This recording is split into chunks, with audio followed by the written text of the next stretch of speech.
Welcome to this explainer. So today, we're mapping out your entire step-by-step journey to studying in Australia. We're going to cover the whole shebang, everything from global rankings and picking the right English exam, all the way to the real-world realities of navigating your visa requirements and actually securing your study loan. If you've ever dreamt of taking your education down under, well, you're in exactly the right place. Right out of the gate, I want to hit you with this absolutely incredible fact. The 2026 Henley Opportunity Index literally just ranked Australia as the #3 best place in the entire world for career and education opportunities. Just think about that for a second. Out of every single country on the map, Australia is sitting proudly in the top 5 globally, giving you an unparalleled shot at long-term professional success and massive global exposure.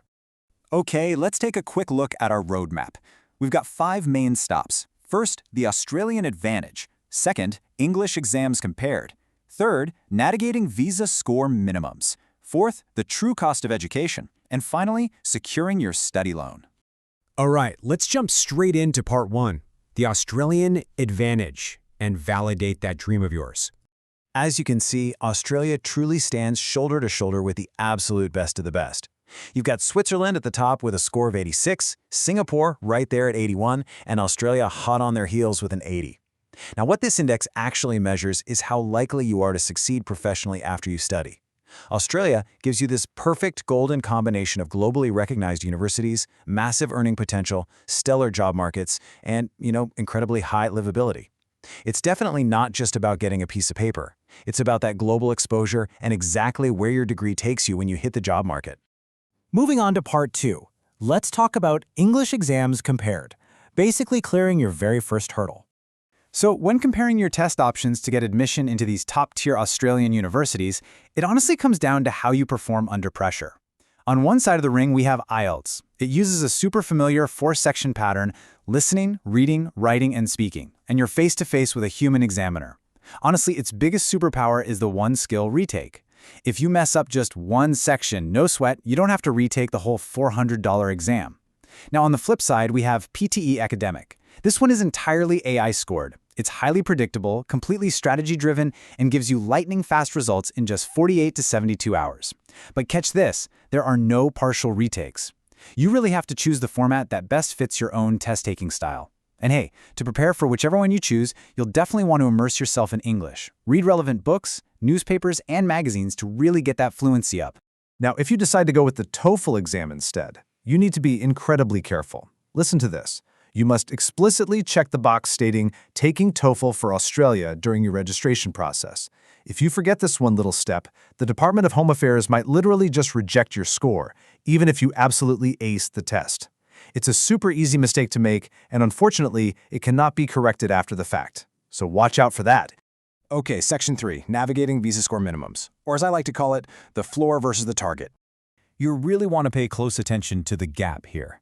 Hitting the bare minimum for a visa, like an IELTS 6.0 or a PTE 50, is very often just not enough to actually get you admitted into a standard university program. For that, you usually need an IELTS 6.5 or a PTE 58 or higher. And honestly, this is huge. As of 2026, the Department of Home Affairs is closely watching the genuine student requirement. If your score just barely scrapes by the visa minimum, it raises a major red flag. They'll wonder, are you really ready for a rigorous university degree?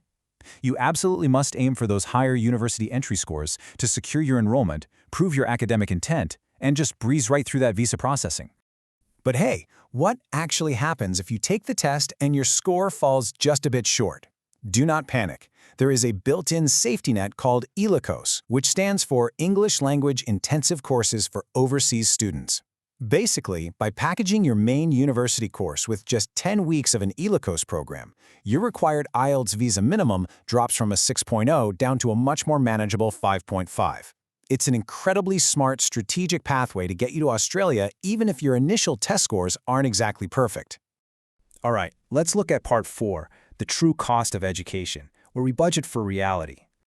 So, tuition fees are obviously the biggest chunk of the pie here, ranging pretty wildly from $9,000 to $54,000 Australian dollars, depending on your specific university and course.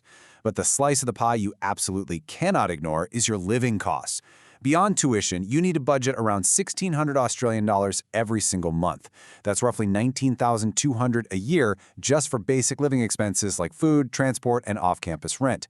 And don't forget to add in another 3,700 for mandatory health insurance. The cost of living is very real.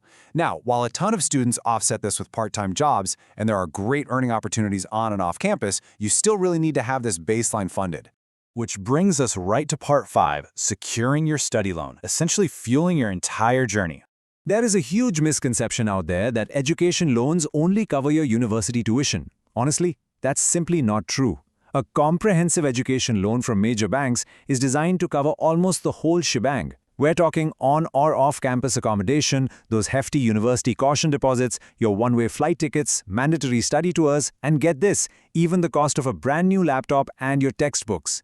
It is meant to totally fuel your educational journey so you can just focus on your studies, keeping your eyes on those future campus placements and high-demand job roles.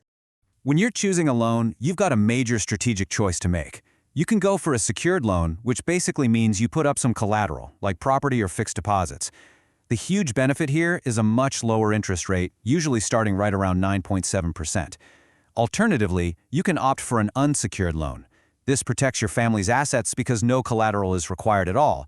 But, it comes with stricter eligibility rules based on your academic profile and higher interest rates that can easily reach over 13%.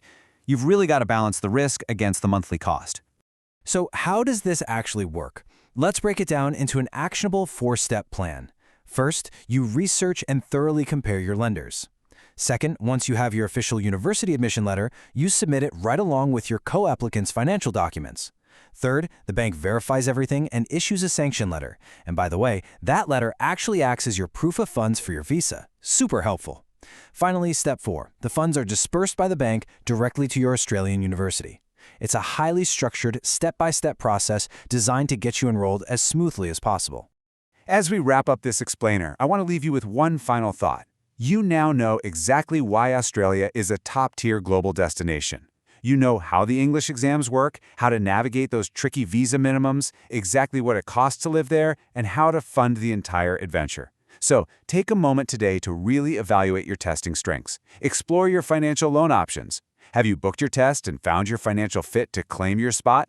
Get yourself prepared, take action, and get ready to seize those incredible, high-paying career opportunities waiting for you down under.